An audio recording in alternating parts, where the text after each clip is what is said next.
Welcome, Mr. Abhishek Poddar. Thank you so much for joining us. This is actually quite exciting. What is going to be possibly India's largest private museum is going to be coming up. It's going to be launching on the 5th of December. And it's going to be launching digitally in keeping with the times, in keeping with the pandemic times. So can we start by, you telling us a little bit about yourself, Mr. Poddar? Where are you based, for instance? Where is this museum going to come up? And also, when did you start collecting this collection of what now has, I think, over 18,000 artifacts? Thank you, Dhamini, for having me. And yes, we are opening digitally. We might be one of the larger private museums opening, but I do hope that we would not be anywhere close to one of the largest museums, because we hope that this inspires many others to do many more museums, so that MAP is only one of the many. I mean, that's the whole point, that we want to be a catalyst in this sector to bring about the change that's so desperately needed. In terms of where I'm based in Bangalore. I started collecting when I was quite young, and I think I bought or I got my first piece of art when I was maybe 11, and I started collecting since I was about 15 or 16. This was a photograph by Cartier-Bresson, and he had actually visited us in Calcutta, where I used to live at that time. And he took a whole bunch of photographs of the family. And there was one particular picture that I think he liked, and he sent it. There were 4 people in the picture, and he sent us 4 copies of that photograph in different sizes with a different message behind each. But the letter was addressed to me, and he said, "Abhishek, of all the pictures, I like this the most. So I decided to send you this." And there were no instructions that I should give each one picture. So I just kept all 4 of them. One of the things that was, in fact, has been talked a lot about your collection in particular, about MAP's collection rather in particular, is the varied nature of it. It's so vast. It spans photographs, Bollywood posters, right? Textile, indigenous art, contemporary art. So, I mean, I'm wondering, what are the parameters for you when you acquire, or when you start collecting, or when you start looking at other private collections? What would you think of when you acquire something? I think what I look for now is very different from how this collection got built. But I think the credit to this goes really to the gurus or the masters I had while I was growing up. And it was really when they would pull me in a particular direction that I would get exposed to that direction and start seeing art from that genre.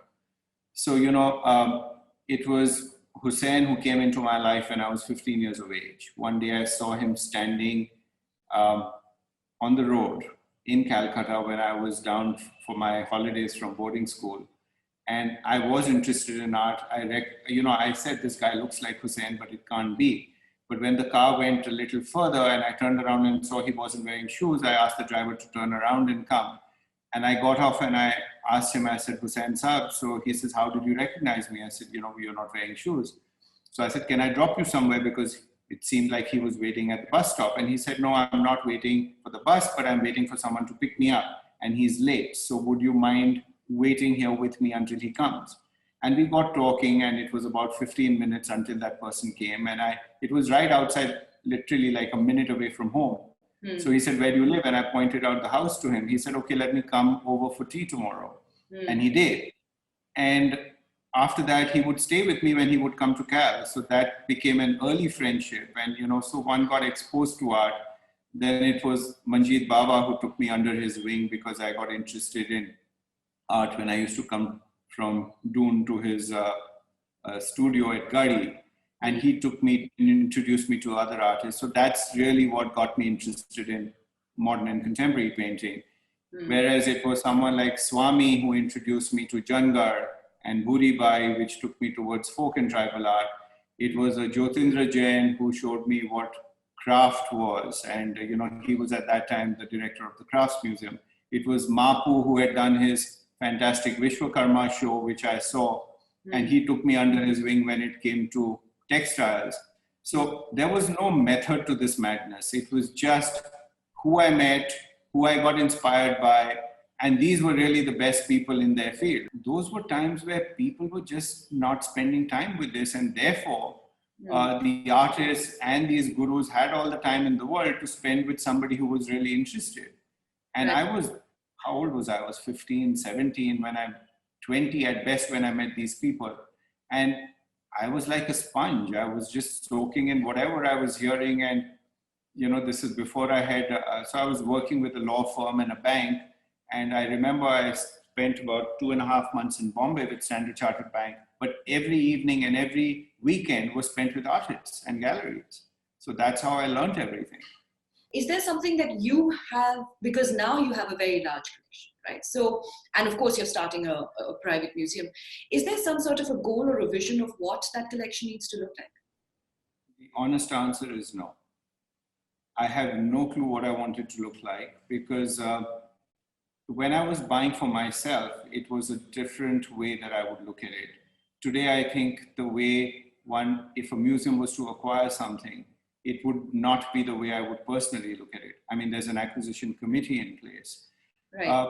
Firstly, we don't even really have an acquisition budget because we're still building our endowment. And this was the year we were hoping to put our endowment together, but this year has just gone for a toss because of the pandemic. Of course, everybody who'd committed, all our patrons and supporters who had committed are honoring their commitments, but there were various conversations in the pipeline and they've all been moved down the road. I do hope that they would all pick up sometime next year, but until they happen, it's still, you know, not within reach. So if a brilliant object comes up for sale, I can't even say that we have the money to buy it because, you know, this is an endless pit as far as putting together a museum and what building map has meant. It started off as a small project, but today it's become very ambitious. And there's serious money going behind it.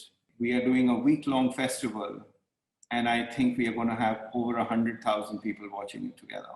And you don't have to be in Bangalore to do that. In that sense, I suppose the pandemic has definitely forced us to be very creative, and you know, and clearly you're looking at it and putting it in a very positive light. But you know, you talked about the economics of, you know, of running a private museum.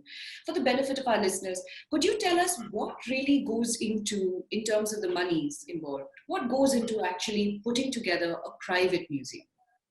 So when you say the economics never add up because it's a not-for-profit venture. So it's not that a museum, I mean, I hope a day comes when the museum can fend for itself and does not need outside support. But it's not a venture which is associated with making a profit, or that's not the goal. You know, also the fact that we are looking at making India's most accessible museum. And when we talk about accessibility, it's not only in terms of people with disabilities, because we realize they're the most marginalized community. And why should we be doing some, I mean, this wasn't our idea, actually, it came through one of our patrons. And, you know, philanthropy in the arts is possibly the least from all the sections mentioned under CSR. In fact, art, culture, and heritage gets less than 1% of CSR money. And they'd never supported the arts before, but they loved what we were doing. And they said, we want to support. So I said, change your CSR policy, include art and culture in there. And they said, you know, we really believe in accessibility. So if you would make your museum accessible. So, and I said, what does that mean? They said, make it accessible to people with disabilities. And if you can do that, you've got our support and we'll give you so much money. And we said, but of course we are doing that. And we realized that what we were doing was just paying lip service to it because we hadn't even gone to the depths of it, because how much do we even understand? And it was thanks to their support that opened our eyes to what is the need in this area and how people with these disabilities don't even have an opportunity to go out. And they spend their lives at home because half these people don't even make it easily available to them. Right. And, you know, in that conversation, this topic also came, but what about people who have a financial disability? They don't have the money to come into your museum. So we have a certain section of the museum which has got a free entry. So if you don't have the money to pay for the ticket, you can still enjoy some part of the museum. And even our ticketed shows would be available at a certain time in the week, which would be available to people to access without a ticket if they don't have the money for it. So when you are trying to build a museum like that, how do you make a profit? I'll tell you, Dhamini, this is definitely a passion project. And it's a passion project where the numbers never added up. Even when there was a boom, forget about when there's a recession. The fact is that the kind of people and the number of people who found meaning in what we are doing and have come to support us. I mean, look at the list of our patrons. We have Citi, we've got Tara Trust, we've got Infosys, we've got Wipro, we've got Sasken, we've got Emphasis, we've got Kiran Mazumdar, we've got Sunil Munjal, we've got Puneet Dalmia. I mean, this morning I got a call from somebody who we'd been speaking with, and they are coming on as another patron. Then we've got our founding circle members, which are people who've given us not as much as the patrons have, because the patrons are all $1 million and plus. These are people who've given maybe from $500,000 to ₹1 crore, and that list is more than 30, 40 people. We've got corporates who are giving us in kind, in terms of building material, in terms of flooring, in terms of stainless steel. Godrej is doing all our storage facilities. I mean, whoever we've asked, Voltas is doing our air conditioning. Pretty much everyone we have asked that, listen, can you help us with this? They've been doing that. We must have gotten at least 10 or 15 collections as gifts. And I think more than anything else, there is some divine hand above map, which is making it all come together. It can't be just, you know, luck or my hard work and the team's hard work. And I've got a fantastic team.